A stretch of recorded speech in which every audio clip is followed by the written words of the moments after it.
எங்கள் சப்போர்ட் விஜய்க்கு தான். இப்போ வந்து விஜய் சார் வந்து எந்த ஊரில் எந்த தொகுதியில் நின்னா நல்லா இருக்குன்னு நீங்கள் நினைக்கிறீங்க?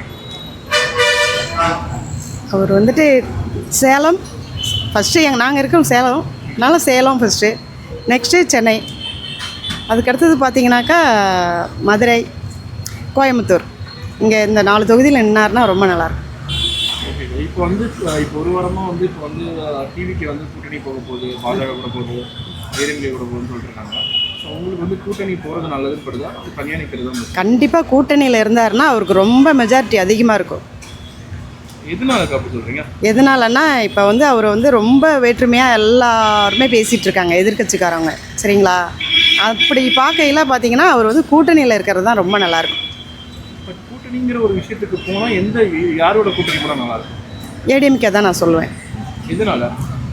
எதனாலன்னா ஏடிஎம்கே வந்துட்டு ஏழைங்களுக்கு உறுதுணையாக இருக்காங்க. இவர் வந்து அதே பாணியில் தான் இவரும் இருக்கார். அப்படி பார்க்கையில் பார்த்தா ஏடிஎம்கேல போனால் இவர் வந்து மக்கள் ரொம்ப விரும்புவாங்க, நிறையா நல்லது செய்வார் என்ற எதிர்பார்ப்பு நிறையா இருக்குது. பட் ஏடிஎம்கே போகிறப்ப வந்து அவங்க 2 பேருக்குமே ஈகோ கிளாஸ் ஆகுங்களா? ஈகோ ஆகிறதுக்கு சான்ஸே கிடையாது. அப்படி எங்கள் கணிப்பு அப்படி சான்ஸ் இல்லை. இவர் வந்து கூட்டணியில் வந்துட்டு, அதாவது எம்எல்ஏ பதவிங்கிறத விட துணை முதலமைச்சர் பதவிங்கிறது ரொம்ப கெத்தானது. அதில் அவர் கொஞ்ச நாள் இது பண்ணிவிட்டு அதுக்கப்புறம் அவர் வந்து ஆட்சிக்கு ஃபஸ்ட்டு முதலமைச்சராக வர்றது ரொம்ப நல்லாயிருக்கும், மக்கள் விரும்புவாங்க. எப்படிக்கா இப்போ நார்மலாக வந்து தனி கட்சின்னு ஆரம்பிச்சுட்டு கூட்டணி சிஎம் கேண்டிடேட் வந்து விஜய் சார் தான் அனௌன்ஸ் பண்ணிட்டாங்க. இப்போ போய் துணை முதலமைச்சர் ஆகிறது வந்து ஒத்துப்பாங்களா? மக்கள் ஒத்துப்பாங்களா இல்லை அவங்க ஃபேன்ஸ் ஒத்துப்பாங்களா? கண்டிப்பாக மக்கள் அப்படி தானே பேசிகிட்டு இருக்காங்க. இப்போ அப்படி தானே இப்போ எல்லாம் பேசிகிட்டு இருக்காங்க. அவர் வந்து தன்னிச்சையாக நின்று, அதாவது அரசியல் ரீதியாக வந்துட்டு அவருக்கு வந்துட்டு எதிர்ப்பாக தான் இருக்கிறாங்க, சரிங்களா? அது புரியுதுங்களா? இப்போ மக்கள் வந்து அப்படி கிடையாது. விஜய் வரணும், புது ஆட்சி வரணுங்கிறது தான் மக்கள் விருப்பம்.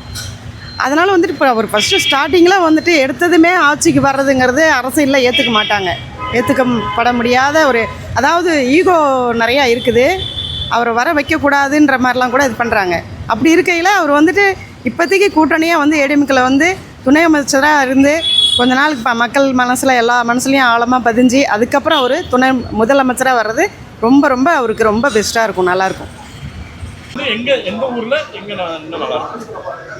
எங்களை கேட்டிங்கன்னா எங்களுக்கு சேலமில் இருந்தது பெட்டராக இருக்கும்னு நினைக்கிறேன். எதனாலன்னா சேலம் தான் ஓகேவாக இருக்கும். ஏன்னா எங்கள் ஊருங்கிறதுனால நாங்கள் சொல்கிறோம். இல்லை, அவருக்கு இருக்கிற மவுஸ் அவருக்கு இருக்கும், விஜய்க்கு இருக்கிறது இருக்கும்ல. எந்த ஏரியான்னு தான் சொல்ல முடியும். அவருக்கு எல்லா பக்கமுமே இருக்குது, செல்வாக்கு இருக்குது. பட் அதனால் அவர் எங்கே நின்னாலுமே ஜெயிப்பார். மற்ற இப்போ சேலம் வந்தப்போ நீங்கள் பார்த்துருப்பீங்கன்னு நினைக்கிற கூட்டம் பயங்கர ஃபேன்ஸுங்கிறதால அவருக்கு ஓட்டு நிறையா இருக்குது, சேலத்துலேயே இருக்குது. அவ்வளோதான் சொல்ல முடியும். நான் டிவிக்கே தான் கண்டிப்பாக. சரிக்கா, இப்போ வந்து கூட்டணி வந்து இப்போ ரீசன்ட் ஒரு வாரமாக என்டிஏ கூட கூட்டணி போகிறாரு, ஏடிஎம்கே கூட கூட்டணி போகிறாரு, பிஜேபி கூப்பிட்றாங்கன்னு சொல்லிட்டு இருக்காங்க. பட் இப்போ என்னன்னா நாங்கள் தனியாக தான் நிற்போங்கிற மாதிரி சொல்லியிருக்காங்க. உங்களுக்கு வந்து உங்கள் சைட்ல இருந்து கூட்டணி போனால் பெஸ்ட்டாக இருக்குமா இல்லை தனியாக நின்னாலே நல்லா இருக்குமா? முடிஞ்ச வரைக்கும் அவர் தனியாக நிற்கிறது தான் நல்லா இருக்கும். இருந்தாலும் சில எதிர்கட்சிங்கள்லாம் கொஞ்சம் சூழ்ச்சி பண்ணுறதுனால கூட்டணியில் இருந்தால் கொஞ்சம் அவர் ஜெயிக்கிறதுக்கு 99% சான்ஸ் இருக்குது. அவர் ஏடிஎம்கேல தான் இருக்கிறது பெட்டராக இருக்கும். ஏன்னு வச்சுக்கோங்க, டிஎம்கேக்கு அவருக்கு சூட் ஆகாது. அதனால ஏடிஎம்கேல இருக்கிறது பெட்டராக இருக்கும். இல்லை அவங்க தானே இது வரைக்கும் அவருக்கு பிடிக்காத யாருன்னா டிஎம்கே ஒன்று தானே. அதனால் ஏடிஎம்கேல இருந்தால் ஓகேவாக இருக்கும்னு நினைக்கிறோம். இல்லை தனியாக நின்று ஜெயிச்சாலுமே எல்லாருக்குமே சந்தோஷம்தான். ஏன்னா நம்ம தலைவர் தனியாக நின்று ஜெயிக்கிறதா எல்லாருமே எதிர்பார்க்குறோம். பட் அது ஒரு 90% சான்ஸ் இருக்குதுன்னு வச்சுக்கோங்களேன். அது இல்லைங்கிற பட்சத்தில் அவர் இந்த மாதிரி கூட்டணி போகிற ஒரு சூழ்நிலை இருந்தால் ஓகே தான். சிஎம்மும் ஆக முடியாது தான், இருந்தாலும் அதை பக்கத்தில் போய் டச் ஆகிற அளவுக்கு ஒரு சான்ஸ் இருக்குது, அதுக்கு சொல்கிறோம். எனக்கு தெரிஞ்சு சேலமில் நின்னா அவங்களுக்கு நிறைய சப்போர்ட் இருக்குன்னு நினைக்கிறேன். ஆனால் ஆல்ரெடி நம்ம பார்த்துருப்போம் சேலம் பீப்புள் வந்து அவர் வந்திருந்தப்போ எவ்வளோ சப்போர்ட்டாக இருந்திருக்காங்கன்ட்டு, எவ்வளோ கூட்டமாக எவ்வளோ பேர் வந்து போயிருந்தாங்கன்னு. ஸோ எனக்கு தெரிஞ்சு என்னோட பர்சனல் ஒப்பீனியன் வந்துட்டு அவர் சேலம் வந்தார்னா அவருக்கு வந்து நிறைய சப்போர்ட் இருக்கும்னு நான் நினைக்கிறேன். உங்கள் ஒப்பீனியன்? எனக்கு பர்சனலாக சொல்லணுன்னா கூட்டணி இருந்தால் இன்னும் கொஞ்சம் சப்போர்ட்டாக இருக்கும்னு நான் சொல்லுவேன். பட் இது எல்லாத்தோட ஒப்பீனியன் தான், என்னோடய பர்சனல் ஒப்பீனியன் தான். ஸோ ஒவ்வொருத்தவங்களுக்கு ஒவ்வொரு மாதிரி இருக்கலாம். ஸோ கூட்டணியோட இருந்தால் அவருக்கும் கொஞ்சம் எக்ஸ்ட்ரா ஹெல்ப் கிடைச்ச மாதிரி இருக்கும், சப்போர்ட் இருக்க மாதிரி இருக்கும். கண்டிப்பாக ஏற்றுக்க மாட்டாங்க தான். பட் ஆனால் சப்போர்ட் அவங்கக்கிட்ட தான் நிறைய நமக்கு கிடைக்கும். டிஎம்கேயோட சேர்கிறதுக்கு வாய்ப்பு கிடையாது. ஸோ அதனால் அவர் அது கூட சேர்ந்தாருன்னா அவருக்கு சப்போர்ட் கண்டிப்பாக. சிலர் வந்து ஏற்றுக்கலாம், சிலர் ஏற்றுக்காமல் போகலாம், கொஞ்சம் கலவரம் ஆகலாம். ஆனால் இது வந்து அவர் வந்து எப்படி சொல்கிறாரு, நமக்கு எக்ஸ்பிளைன் பண்ணுறாருங்கிறதுல தான் இருக்குது. ஸோ விஜய் வந்து நம்ம மக்கள்கிட்ட வந்து எப்படி அவர் வந்து எக்ஸ்பிளைன் பண்ணுறாரு அப்படிங்கிறதுல தான் இருக்குது. அவர் இப்போ டிவிகே தலைவர் விஜய் சார் வந்து பார்த்திங்கன்னா எந்த இடத்துல நின்னாலுமே அவருக்கான சப்போர்ட்டு கம்பல்சரி இருக்கும். அவர் எங்கே நின்னாலுமே ஜெயிப்பார். என்னை கேட்டால் நான் கரூரில் நின்னா ரொம்ப நல்லாயிருக்கும் அப்படின்னு சொல்லுவேன். ஏன்னா அங்கே நிறைய இன்சிடென்ட் அந்த மாதிரி நடந்துருச்சு. ஸோ அங்கே நின்னா ஒரு மக்கள் சப்போர்ட்டு, நாங்கள் வந்து நிற்கிறோம் அப்படிங்கிற மாதிரி ஒரு மக்கள் மத்தியிலே ஒரு நல்ல பேர் இருக்கும். ஸோ அதனால் அங்கே நிற்கலாம். இப்போ வந்து 1 வீக்காகவே நியூஸ் எல்லாமே கேள்விப்பட்டிருப்பீங்க.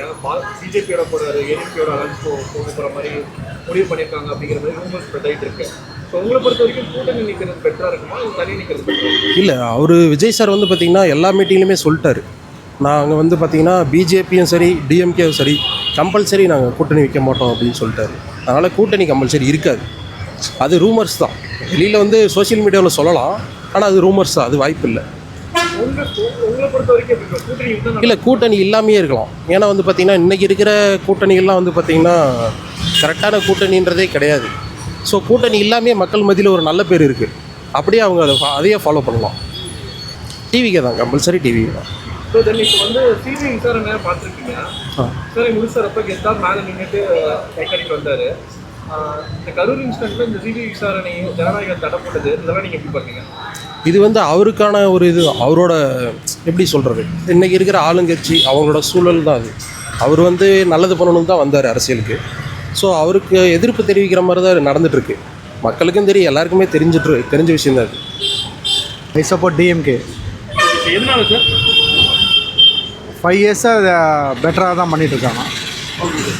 இப்போ ரீசெண்டாக வந்து இப்போ கட்சின்னு பார்த்தீங்கன்னா டிஎம்கே, ஏடிஎம்கே, டிவிகே, சீமான் இந்த மாதிரி 4 முறை போட்டியாக தான் இருக்குது.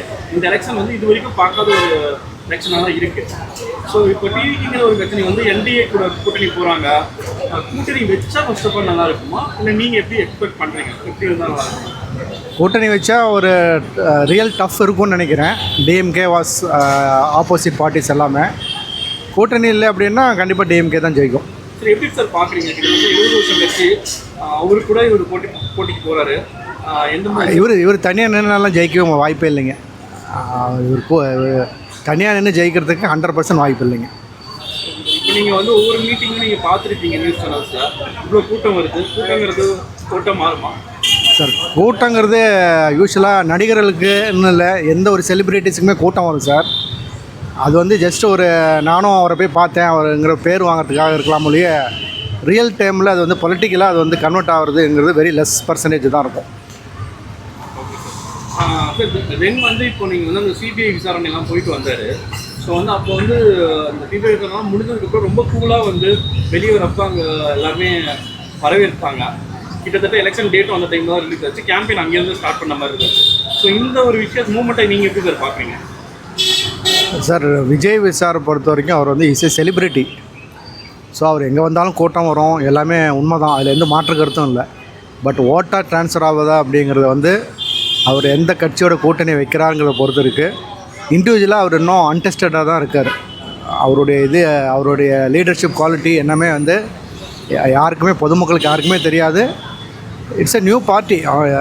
அவருக்கு ஒரு சான்ஸ் கொடுத்து பார்க்கலாமே ஒழிய அவர் 234 தொகுதிக்கும் அவராலேயே கேண்டிடேட் போட்டு நிற்க வைக்க முடியுமாங்கிறது இட்ஸ் எ கொஸ்டின்.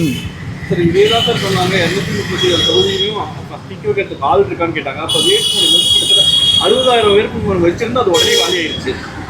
இல்லை, வேட்புமனுங்கிறத விட நீங்கள் இப்படி பாருங்களேன், மொத்தம் 5.67 கோடி மக்களுக்கு தான் வாக்கு. இதில் வந்து 1% வாக்காளர்னு போட்டாலும் கிட்டத்தட்ட 30 லட்ச ரூபா வாக்காளர்கள் வேணும். 234 தொகுதிக்கு சேர்த்து அவ்வளோதான் வாங்குவார் அப்படிங்கிறது என்னுடைய எஸ்டிமேஷன். ஏன் அப்படின்னா சீமான் மாதிரி இருக்கிறவரே வந்து 30லேருந்து 40 லட்சத்துக்குள்ளே தான் வாங்கியிருக்காரு. அது 8%. அவர் த்ரூ அவுட் தமிழ்நாடு 234 தொகுதியிலையும் நின்று வாங்குறாரு அப்படிங்கிறது அதையும் நீங்கள் கம்பேர் பண்ணி பார்த்துங்க. பார்க்கலாம், இதில் எல்லாமே அன்டெஸ்டட் தானே, டெஸ்ட் பண்ணி பார்த்தா தான் elections result will surely give results, அவ்வளோதான். எங்களுக்கு சேலம் தான் தனியாக நிற்கணும் இது பார்ப்போம். எதனால ப்ரோ சேலம் போறீங்க? அது சேலத்தில் வந்து கொஞ்சம் நிறையா பிரச்சனை நடந்துகிட்ருக்கு. அதாவது இங்கே நிறைய ஆக்சிடெண்ட்டு, அது இல்லாமல் நிறையா வழிப்பறி, அது இல்லாமல் கொலை, இந்த மாதிரி நிறையாவே நடந்துகிட்ருக்கு. அதனால சேலத்தை பொறுத்த வரைக்கும் எனக்கு நான் பார்க்குறேன். இந்த ஒரு வாரமாவே நீங்க நியூஸ் பார்த்துருப்பீங்க, பாஜகவோட கூட்டணி போறாரு, ஏடிஎம்கேவோட கூட்டணி அலைன்ஸ் வைக்க போறாங்க அப்படிங்கிற மாதிரி பேசிட்டு இருந்திருக்காங்க. அந்த ரூமர்ஸ்லாம் நீங்க எப்படி பாக்குறீங்க? கூட்டணி வச்சா நல்லா இருக்குமா இல்லை தனியாக நின்னா பெட்டரா இருக்குமா? இல்லை, அண்ணன் வந்து ஒரு தனியாக நிற்கிறது தான் நமக்கு எல்லாத்துக்கும் பெருமை. அதாவது எம்ஜிஆர் எப்படி நின்னாரோ அதே தான் சேம் இப்போது தளபதி நிற்கிறாரு. அதனால் இப்போ எம்ஜிஆருக்கு என்ன மரியாதை கிடைச்சிச்சோ சேம் அதே தளபதிக்கு கண்டிப்பாக கிடைக்கும். எங்கள் எல்லா ஆதரவுமே டிவி கேட்குது. இப்போ தனியாக நின்னா ஜெயிச்சிட முடியுமா ப்ரோ ஃபர்ஸ்ட் எலெக்ஷன்லேயே? ஃபர்ஸ்ட் எலெக்ஷனில் வந்து அவர் நம்பிக்கை வைக்கிறாரு, நாங்கள் நம்புகிறோம். ஃபைனலாக ப்ரோ இப்போ சிபிஐ விசாரணை நடந்திருக்கும், ஸோ அப்போ அந்த மூமெண்ட் பார்த்துருப்பீங்க வெளியே வரப்ப பார்த்த மாதிரி உங்களுக்கு அதை பார்க்குறப்ப எப்படி இருந்துச்சு? இல்லை, அண்ணன் எந்த பிரச்சனையும் பொருட்படுத்தாமல் அண்ணன் எலெக்ஷனில் வந்து கண்டிப்பாக நின்று ஜெயிக்கணும் அப்படின்னு சொல்லி அந்த மூமெண்ட்டில் நாங்கள் இது பண்ணியிருக்கிறோம். அது வந்து வேறு எதுவும் நாங்கள் இது பண்ணலை. உங்கள் சப்போர்ட் யாருக்கு? எங்களுக்கு எப்பவுமே டிவிக்கே தான். இப்போது பெரம்பூர் தொகுதின்னு சொல்லிட்டு இப்போ நியூஸ் போயிட்டுருக்கு. பெரம்பூர் தொகுதியிலேயே அவங்க நினைக்கிற மாதிரி பெரம்பூர் தொகுதியில் நின்னா அவர் எங்கே நின்னாலும் நல்ல ஒரு வாக்கு வித்தியாசத்தில் ஜெயிக்க வாய்ப்புகள் நிறையவே இருக்குது. ஸோ பெரம்பூர் கேள்விப்பட்ட வரைக்கும் பெரம்பூரில் தான் மோஸ்ட் ஆஃப் த கிரைம்ஸ் நடக்குதுன்னு சொல்லி நான் கேள்விப்பட்டிருக்கேன். ஸோ அவர் பெரம்பூர் தொகுதியில் நிற்கிறது பெஸ்ட்டாக இருக்கும். அது ஆரம்பத்துலேருந்தே அப்படி தானே சொல்லிகிட்டு இருக்காங்க. உங்களை பொறுத்த வரைக்கும் கூட்டணியோட போனால் நல்லா இருக்குமா, சப்போர்ட் கிடைக்குமா, இல்லை தனியாக நின்னா பெட்டரா? இல்லை, கொள்கை எதிரின்னு டிக்ளேர் பண்ணிவிட்டு நம்ம கூட்டணிக்கு போகிறது எந்த வகையில் சரியானதாகவும் இருக்கும். ஸோ அது அப்படி பண்ணுறது அது தற்கொலைக்கு சமம். அது எங்கள் அண்ணன் அப்படி பண்ண மாட்டாருன்னு நான் நினைக்கிறேன். ஓகே, இப்போ அந்த சிபிஐ விசாரணை முடிஞ்சதுக்கப்புறம் அவர் வந்தார்ல, அது பார்க்குறப்ப எப்படி இருந்துச்சு? ஒரு மேசிவ் எஃபெக்ட் இருந்துச்சு. இங்கே இப்போ நம்ம வேலூர், நெய்வேலி, சேலம், ஆல்மோஸ்ட் தமிழ்நாடு ஃபுல்லாக பிரச்சாரம் பண்ணுற ஏரியாக்களில் அவருக்கு வேர்ல்டு வைட் ஃபேன்ஸ் இருக்குது. பட் டெல்லி சிபிஐ ஆஃபீஸுக்குள்ளே 2000 பேருக்கிட்ட கூடி நின்று அவருக்கு அந்த வரவேற்பு நீங்கள் பார்த்தீங்கன்னா அது கோயின்சிடன்ஸாக என்னவா இருக்கும்னு தெரியல. எலெக்ஷன் டேட்டு டிக்ளேர் நோட்டிஃபிகேஷன் வந்ததும் அது அன்னைக்கே, அவருக்கு சிபிஐ என்கொயரி முடிஞ்சதும் அன்னைக்கே, கேம்பெயின் அன்றைக்கி அவர் ஸ்டார்ட் பண்ணதும் அன்னைக்கே. ஸோ எல்லாமே ஒரு நல்ல ஒரு மாற்றத்துக்கான ஒரு தொடக்கம்னு நேச்சுராகவே நம்புவோம். இப்போ இது ஒரு ப்ரோ போயிட்டு இருக்கும்போது இப்போ வருஷம் வந்து ரஜினி பற்றி பேசியிருந்தாங்கல்ல, அதுக்கு ரிட்டர்ன் வந்து பதில் வந்து அறிக்கையாக அவர் கொடுத்துருந்தார், காலம் பதில் சொல்லணும். இப்போது ரஜினி சாரோட இஷ்யூ ஒன்று போயிட்டுருக்கு. இப்போ அர்ஜுனன் வந்துட்டு இப்போ ரஜினி சார் வந்து திமுகவில் மிரட்டப்பட்டு தான் அரசியலுக்கு வராமல் இருக்காருன்னு சொல்லி ஒரு தேவையில்லாமல் ரஜினி சாரை டச் பண்ண மாதிரி எனக்கு ஃபீல் ஆகுது. லைக் எப்படின்னா, அப்போது திருப்பரங்குன்றம் இஷ்யூவில் எப்படி நடுநிலையாக காத்து மௌனம் காத்தாங்களோ அந்த மாதிரி திருப்பரங்குன்றமான ஒரு இஷ்யூவில் அழுத்து திருத்தமாக கருத்து பதிவு பண்ண வேண்டிய இடத்துல கருத்து பதிவு பண்ணாமல் இருக்காங்க. ப்ளஸ் இந்த மாதிரி ரஜினி சார் மாதிரியான ஒரு ஹை ப்ரொஃபைலை தேவையில்லாமல் ஒரு கான்ட்ரவர்சியில் டச் பண்ணாமல் இருக்கிறது பெட்டர் நான் நினைக்கிறேன். விஜயநாட்டை நான் பர்சனலாக சொல்ல வைக்க நினைக்கிறது, எலெக்ஷன் நெருங்கிருச்சு. பட்டு திருப்பரங்குன்ற இஷ்யூ அண்டு இப்போ அஜித் இஷ்யூ அந்த மாதிரி இஷ்யூவில் போராட்டம் கூட நடத்துனாங்க. பட் திருப்பரங்குன்ற மாதிரியான ஒரு இஷ்யூவில் அழுத்த திருத்தமான ஒரு வெளிப்படையான கருத்தை அவர் பதிவு பண்ணணுங்கிறது என்னுடைய விருப்பம். சார், இப்போ எலெக்ஷன் வருது சார், இன்னும் ஒரு 32 நாள் தான் இருக்குது எலெக்ஷனுக்கு. ஸோ வந்து இந்த டைமில் வந்து டிவிக்கு ஒரு கட்சி வந்து டிவிக்கே இருக்குது. ஃபர்ஸ்ட் ஆஃப் ஆல் நீங்கள் யாருக்கு சார் சப்போர்ட்டு? இப்போ யங்ஸ்டர்ஸ்னால் விஜய்க்கு தான் சப்போர்ட்டு. இப்போ வந்து டிவிகே தலைவர் வந்து எந்த ஊரில் எந்த தொகுதியில் நின்னா நல்லா இருக்கும் நீங்கள் நினைக்கிறீங்க? தருமபுரியில் நின்னா நல்லா இருக்கும்பா. தருமபுரி சைடு நல்லாயிருக்கும். எதனால சார்? இதனால் வந்து விஜய் வந்து ஆக்சுவலாக வந்து ரீச் ஆனது அதிகமாக ரீச் ஆகிருக்கார் விஜய் பொறுத்தவரை. விஜயகாந்துக்கு அப்புறம் அதிகமாக ரீச் ஆனது வந்து விஜய் தான். அப்போ விஜய்க்கு வந்து எப்படி பாமகக்கு தருமபுரி பக்கம் கொஞ்சம் இருந்த மாதிரி விஜய்க்கு வந்து நிறையா ஒரு என்னோடய தனிப்பட்ட கருத்து, நிறையா ஆப்ஷன்ஸ் நிறையா இருக்குது. விஜய்க்கு கண்டிப்பாக தருமபுரி பக்கம் தான் வெற்றி அதிகமாக இருக்கும். சென்னையில் இருக்காங்க, பட் இங்கேனா நம்ம இங்கேருந்து போனால் கொஞ்சம் நல்லாயிருக்கும், போனால் நல்லாயிருக்கும். சார், இப்போ வந்து ஒரு வாரமாகவே நீங்கள் நியூஸ் பார்த்துருப்பீங்க. இப்போ நிறைய ரூமர்ஸ், ஒரு கெஸ்ஸிங்கில் எல்லோரும் என்ன சொல்கிறாங்கன்னா, என்டிஏ கூட டிவிகே கட்சி போகும்போது பாஜகவோட பிடிஎம் ப்ளஸ் வந்து ஏடிஎம்கே கூட போக போகிறாங்கிற மாதிரி நிறையா சொல்லிட்டு இருந்தாங்க. இப்போ வந்து அவங்க அப்படிலாம் இன்னும் அஃபிஷியலாக எதுவும் கன்ஃபார்ம் பண்ணலை. ஸோ உங்களை பொறுத்த வரைக்கும் கூட்டணி போனால் நல்லா இருக்குமா இல்லை தனியாக நின்னா நல்லா இருக்கும்? ஒரே வார்த்தை, கூட்டணி போனால் நல்லாயிருக்கும். எதனால சார்? எதனாலனா வந்து பார்க்கும்போது நம்ம எடுத்தோடனே வந்து ஒரு சிலர் வந்து பாலிடிக்ஸில் விஜய்க்கு இப்போ தான் வந்திருக்காரு, 2 இயர்ஸாக வந்திருக்காரு. பாலிடிக்ஸுங்கிறது நல்லது செய்கிறதோட வந்து அது அதான் சொல்லுவாங்களே, பழந்தின்னு கொட்டை போட்டவங்க ஒரு சிலர்லாம் இருக்கிறாங்க இங்கே இருக்கவங்கள. பட் அவங்களுக்கு வந்து நாம் வந்து ஒரு ஒரு அவங்களுக்கு எகெயின்ஸ்டாக நிற்கிறோம் அப்படிங்கும்போது நாம் வந்து சும்மா தனியாக இருந்தால் ஆகாது. சில பேர் பக்கபலம் கூட இருந்தால், கூட்டணி அப்படிங்கிறது வந்து பக்கபலம், கூட்டாளிகள்ங்கிறது பக்கபலம். அப்படி இருந்தால் தான் சில எதிர்கட்சிகளை, ஆளும் கட்சியை வந்து நம்ம வந்து எதிர்த்து போட்டியிட முடியும். இப்போ விஜய் வந்தால் நல்லாயிருக்குன்னு எதிர்பார்க்குறோம். ஒரு மாற்றம் வரட்டுமே, ரஜினி தான் வர முடியல, விஜய் வந்தால் நல்லா இருக்கட்டுமே அப்படிங்கிறதான். அந்த நிமிஷம் கேட்கணும்னு நினைச்சேன். இப்போ ஆதவ் வந்து கொஞ்சம் ரீசெண்டாக ரஜினி பற்றி பேசியிருந்தாரு, அதுக்கு ரஜினி சார் வந்து அறிக்கை விட்டுருந்தாரு. ஸோ இது வந்து நீங்கள் எப்படி பார்க்குறீங்க? அதான் விஜய் சொன்னது வந்து காலம் பதில் சொல்லணும்னு சொன்னாருங்க, அப்படி தான் சொன்னாரா? ஆதவ் காலம் பதில் சொல்லுங்க. காலம் பதில். விஜய் ரஜினியோட காலம் எவ்வளோ நாள் யாருக்கும் தெரியாது. நான் ஆக்சுவலாக இன்றைக்கி ஒரு ஸ்டேட்டஸ் ஒருத்தர் போட்டிருந்தாரு, என்னோட காலம் எவ்வளோ நாள் தெரியாது, ஒருத்தவங்க காலம் இருக்கும்போது செய்யாமல் மறுபடியும் அதே டைலாக்கே ஒரு கடந்த முத்து படத்தில் இருந்து கடந்த ஒரு 20 வருஷமாக அதே டைலாக்கே சொல்லிகிட்டு இருந்து என்ன செஞ்சார் அப்படிங்கிறது ஒன்று வேணும்லப்பா. நான் வந்து அவர் ரசிகர், தீவிர ரசிகன் தான். பட் ஏதாவது பண்ணணும்னு சொல்லிவிட்டு இவர் மட்டும் பண்ணிகிட்டு இருக்கார், நாட்டு மக்களுக்கு எதுவும் பண்ணல. விஜய் கட்சி வந்து ரஜினி இருந்தால் கொஞ்சம் நல்லா இருக்குனாரு. விஜய் என்ன ரஜினி என்ன சார் அவர் என்ன பண்ணியிருக்குன்னா, இவங்கெல்லாம் வந்து சினிஃபீல்டில் இருக்காங்க, நான் ஒத்துக்கிறேன். சினிஃபீல்டில் எல்லாம் ஒரு கூட்டணியாக இருக்காங்க. அரசியலுங்கிறது வேறு. ஆதரிச்சுனா வெளியாள். விஜய்க்கு இவர் தான் நிற்கல. விஜய்க்கு ரஜினி சப்போர்ட் பண்ணியிருந்தா பண்ணலாம்ல, கண்டிப்பாக. அதை பற்றி இதை அறிக்கை விடல. இதனால் வரலும் சொல்லி ஒரு 4-5 நாள் ஆகுது. இப்போ தான் வந்து அவரே சொல்லாமல் சிலது வந்து ஆதரவு தெரிவிச்சிருக்காங்க அப்படின்னு அதுவும் தூண்டுதல் பேர் தான் சொல்லியிருக்காரு, தவிர அவரும் சொந்தமாக சொல்ல. கரெக்டாக நான் சொல்லுவேன். சரி, ஓகே, அரசியல் விட்டு அவர் நின்னார், சரியான காரணம் சொல்லணும்ல. நான் எதிர்பார்க்குறதானே, இதனால தான் வரல, உடம்பு சரியில்லை. சரி, ஓகே சாமி, அப்புறம் நீங்கள் படத்தில் ஏன் நடிச்சிங்க மறுபடியும்? அப்போ பாலிடிக்ஸ் பற்றி பேசாமல் இருந்துருக்கலாம். இதில் முத்து படத்துலேருந்து நான் வருவேன், ஒரு நாளைக்கு வருவேன் அப்படி ஏன் சொல்லிட்டு இருக்கணும்? கட்சியெல்லாம் நமக்கு எது காலத்தின் கையோ அது இருக்குன்னு எதுக்குள்ள சொன்னார்? ஏன் சாமி நீங்கள் வந்து நீங்கள் வாழ்கிறதுக்கோசம் எல்லாத்தையும் சொல்லி பண்ணக்கூடாதுல்ல. நான் கேட்குறது கரெக்டாக. அது இல்லாமல் நிறைய படத்தில் டைலாக்லாம் வந்திருக்கு. நிறைய படம் தெரியல, கரெக்டாக தெரியல, நிறைய படத்தில் வந்திருக்கு. அப்போலாம் ஃபர்ஸ்ட் ஸ்டைலுமே எல்லாம் கிளாப் பண்ணாங்களே, கிளாப் பண்ணிட்டே போகிறதா? இப்போ மறுபடியும் காலம் பதில் சொன்னால் காலத்தின் கையாவது இருக்குன்னா எப்போ காலம், என்றைக்கு காலம் வரும்? நீங்கள் கால வழினா இருக்கிறவங்கன்னா சப்போர்ட், யங்ஸ்டர்ஸ்னால் சப்போர்ட் பண்ணுங்கள். விஜய்க்கு நீங்கள் சப்போர்ட் பண்ணணும். ஏடிஎம்கே எழுத்ததுனால நான் வந்து உங்களை வந்து கட்சி அரசியலேருந்து கொஞ்சம் விலகிருங்க அப்படின்னு சொன்ன மாதிரி சொல்கிறாங்க. ஏன்னா முதலமைச்சர் ஸ்டாலின் வராமல் இருந்தார், அவர் வரதுக்கோசரம் நீங்கள் விலகிருந்தீங்க, ஓகே சரி, அவருக்கு வாய்ப்பு கொடுத்துட்டீங்க, ஸ்டாலின் ஐயா அவர்களுக்கு வாய்ப்பு கொடுத்துட்டீங்க. அடுத்து இன்னொரு கட்சிக்கு வாய்ப்பு கொடுத்தா என்ன ஆகிரும்? ரஜினி வந்து விஜய்க்கு ஆதரவு தெரிவிப்புன்னு சொல்லிட்டா லெவலே வேறு. இவர் வந்து பிஜேபி ஐயா நரேந்திர மோடி வந்தாலுமே இவர் வந்து ஃப்ரெண்ட்ஷிப் ஷேக்கிங் கொடுக்குறாரு, பிடிக்கிறாரு, எல்லாமே பண்ணுறாரு, எல்லாத்தோடும் அனுசரிச்சு, இவர் எல்லாத்தோடும் அனுசரித்து போகிறாரே தவிர தமிழ்நாட்டு மக்களுக்கு என்ன பண்ணியிருக்காரு? ஒரே கேள்வி. சரி, இப்போ ஆதவ் இப்போ வந்து பேசுறது தப்புங்கிற மாதிரி மன்னிப்பும் கேட்டிருக்காரு. இது சரியான ஒரு விஷயமா, முடிவா? ஆக்சுவலாக அவங்க ரஜினி உள்ளே இழுக்கணுக்கோசரம் சொல்லியிருக்காங்கப்பா, வேறு எதுவும் பெரிய விஷயம் கிடையாது. ரஜினி உள்ளே இழுத்தா இன்னும் கொஞ்சம் நான் பிரபலம் ஆகணுங்கிற சொல்லியிருக்காங்க, வேறு எதுவும் இல்லை. அதாவது எப்படின்னா, அவர் வரட்டு ஏதாவது சொல்லுவார், சொன்னால் நல்லாயிருக்கும் எதிர்பார்த்து சொன்னாங்க. அப்புறம் நம்ம ஆளுங்க வந்து தூண்டிவிட்டு ரஜினியே போது அவரை தூண்டிவிட்டு அவர் சொன்ன தப்புன்னு சொல்லி இப்போ வயசுமா, அதனால் ஒன்றும் பெரிய ஒரு மதிப்பு கேட்டால் தப்பு கிடையாது. அவர் ஒரு சில அவரோட மரியாதைக்கு மதிப்பு கேட்டாங்க. பட் வந்து ரஜினி வந்து எதிர்பார்க்குறேன் நான், இந்த ஒரு வாய்ப்புனாச்சும் அவர் பயன்படுத்தி விஜய்க்கு ஒரு ஆதரவு தெரிவிச்சிருந்தாருன்னா கொஞ்சம் நல்லாயிருக்கும் எதிர்பார்க்குறேன். ஓகே சார், இப்போ சப்போஸ் கூட்டணி போனால் டிவிக்கே எந்த கட்சியோட கூட்டணி போனால் ஓகேவா இருக்கும்?